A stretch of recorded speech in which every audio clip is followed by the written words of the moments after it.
I was so tired of this. Every single summer, the same sad story unfolded in my garden. My beautiful rows of spinach, which I'd spent weeks nurturing from seed, would give up. They'd bolt, sending up bitter flower stalks at the first sign of real heat, leaving me with a tiny, tough, and disappointing harvest. I was spending all this time, money, and water for what felt like almost nothing. I nearly gave up on growing summer greens entirely. Then, I discovered something that completely changed my perspective on gardening, on food, and on the landscape around me. The solution wasn't in a seed catalog. It wasn't at a garden center. It was growing, for free, right in the cracks of my own backyard. And the craziest part?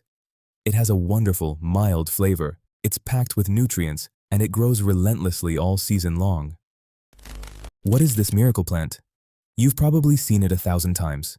You may have even pulled it from your garden and thrown it on the compost pile, thinking it was just another annoying weed. It's called lamb's quarters. And for centuries, before industrial agriculture, this plant was a valued food for people all over the world. It's also known as wild spinach, goosefoot, or pigweed, and it's a member of the same family as quinoa and beets. The moment I learned to identify it felt like I had discovered a superpower. Here was this incredible food source, popping up with cheerful resilience in disturbed soil, along pathways, and in neglected corners of my yard. It asked for nothing, no fertilizer, no special watering schedule, no pest control, and yet it offered so much. This discovery sent me down a rabbit hole, and what I found was that so many of the weeds we've been trained to despise are actually nutrient-dense, resilient, and delicious foods. They are a living connection to a more sustainable and self-sufficient past. So today, I'm going to show you why you should stop fighting this plant and start eating it. I'll teach you how to identify it with confidence, break down its impressive nutritional profile, and share another amazing spinach alternative that's likely growing nearby. Before you start foraging, the #1 rule is always 100% positive identification. While many foragers consider lamb's quarters a great wild green for beginners, you must be certain of what you're picking, as there can be lookalikes. Some, like amaranth, are edible, but others, like certain nightshades, could cause problems. So, let's get up close and personal with this plant. First, look for the leaves. On a young plant, the leaves are often diamond-shaped or somewhat triangular, with irregular, wavy teeth along the margins. One of its common names, goosefoot, comes from the shape of these lower leaves, which can look a bit like the webbed foot of a goose. As the plant gets taller, the upper leaves tend to become narrower and more lance-shaped, but the single most distinctive feature of lamb's quarters is a fine, white, mealy powder that covers the newest leaves, especially on their undersides. This powdery coating can look like the plant has been dusted with flour. It's actually made of specialized bladder cells or hairs that can contain various substances and give the plant a silvery, frosted appearance. If you can gently rub this white dust off with your finger, you've found a key identifier. The stems can also offer clues. They are often vertically ridged and can have streaks of red or purple, especially at the leaf joints. Later in the season, from summer into fall, the plant will produce dense clusters of tiny green, non-showy flowers at the top of its stems, which eventually become thousands of tiny, shiny black seeds. You'll find lamb's quarters in sunny or partly sunny spots, thriving in the places we humans disturb most: gardens, roadsides, fields, and vacant lots. It's a pioneer plant, one of the first to show up and help heal bare soil. A quick word on its native status. While some varieties are native to North America, the most common type, Chenopodium album, is considered native to Europe and Asia and has since naturalized across the globe. So, while it may not be strictly native to your specific region, it is a deeply adapted wild plant. Archaeological finds in Europe show that Chenopodium seeds were consumed by people in the Neolithic, Bronze, and Iron Ages. So you found it. But why bother with it when you can just buy spinach at the store? This is where it gets really exciting. In several important categories, lamb's quarters makes a very strong case for itself. Let's talk about taste first. Raw. The young leaves have a mild, earthy flavor very similar to spinach, but without the slightly metallic aftertaste some people dislike. When cooked, it develops a silky texture and a wonderfully rich, mineral-like flavor. Honestly, I find it far more delicious and less bitter than the bolted spinach I used to harvest from my garden. Next, productivity. This is where lamb's quarters truly leaves spinach in the dust. Spinach might give you one harvest before the summer heat makes it unusable. Lamb's quarters, however, is a cut-and-come-again superstar. You can continuously harvest the tender young leaves and shoot tips from late spring all the way through summer and into the first frost. A single plant can provide you with fresh greens for months, and it does this without any effort on your part. It self-seeds so enthusiastically that once you have it, you'll likely have it for years to come. But the most compelling argument is nutrition.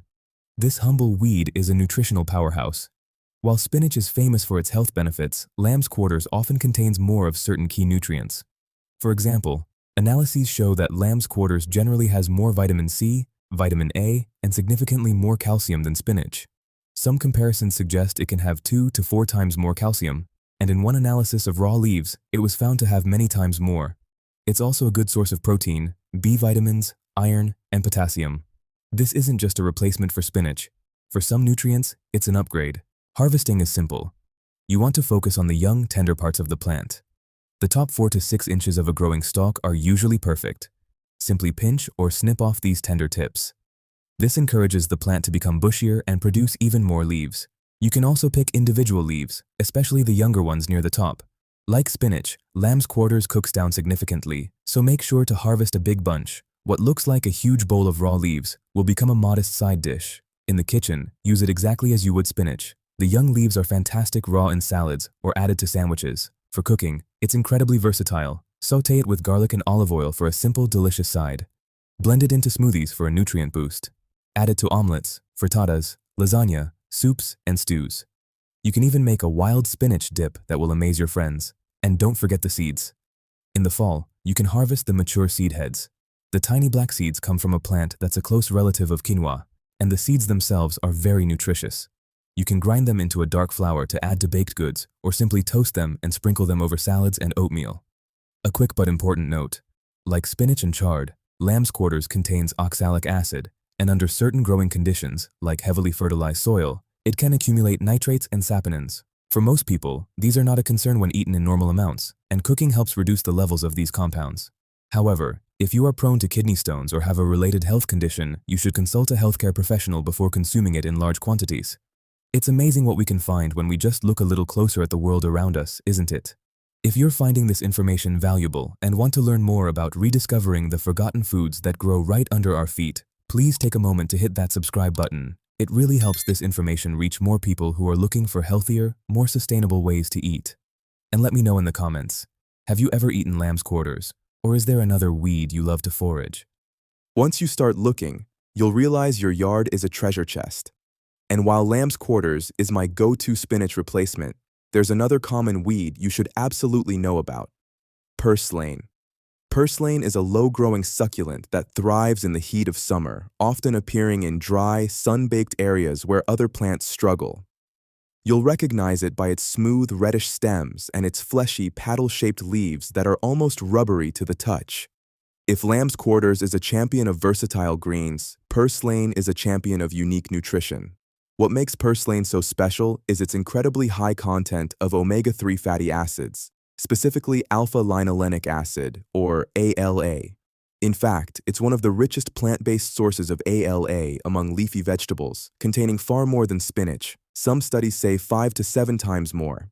This is the same healthy fat found in flax seeds and walnuts that is crucial for our health. Purslane also outshines spinach in several other categories. It's packed with antioxidants and contains significantly more vitamin E and vitamin C. Its flavor is bright and slightly tangy, with a pleasant, crunchy texture, making it a fantastic addition to salads and sandwiches. Some people describe the taste as a mix between a cucumber and a green apple. You can eat the leaves and tender stems raw, or you can pickle them, stir-fry them, or add them to soups where they act as a natural thickener. For years, I fought a losing battle with my garden, trying to force plants to grow where they didn't want to. My discovery of lamb's quarters and purslane taught me a profound lesson. Sometimes, the most abundant and resilient solutions are the ones we've been trained to overlook. These plants aren't just free food, they are a gateway to a more connected way of living. Foraging for them gets you outside and makes you more observant of your local environment. They are more nutrient-dense in certain ways than many of the vegetables we pay for, which have often been bred for shelf life and transportability rather than nutritional value. And because they are perfectly adapted to their environment, they require no inputs from us. No watering, no tilling, no fertilizing. They are the definition of sustainable food. So, next time you're about to pull a weed, take a closer look. You might not be holding a nuisance. You might be holding your dinner. A dinner that's more nutritious in many respects, more flavorful, and more resilient than anything you could grow in its place. Stop fighting your yard and start eating it. You might be surprised by the delicious, powerful secrets it's been waiting to share with you.